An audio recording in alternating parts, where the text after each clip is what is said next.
Hello friends, welcome back to the new video guys. In this video guys, we are going to talk about guys Bluetooth setting in our Vivo phone guys. In this video guys, I am going to show you guys how to connect headphone to our Vivo phone guys. Guys, you want to connect guys any headphone guys. It doesn't matter guys which which headphone guys you have. So guys, you want to connect this headphone. So I have guys this both headphones. So as I will connect to my Vivo phone. So guys, now let's see. So first of all guys, open your phone setting to connect headphone. Then guys click on guys Bluetooth and device setting and guys first of all guys on your headphones and guys click on your Bluetooth setting and guys click on new device setting. Then guys refresh it.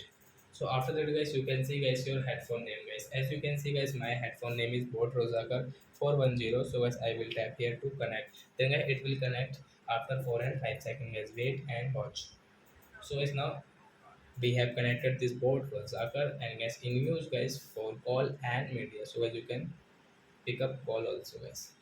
So I hope friends you have understood how to connect headphone to our Vivo phone. So that's it guys. Thanks for watching. So guys now we will meet the next video guys with new topic. Before going guys please go and like my video, subscribe my channel. Bye bye.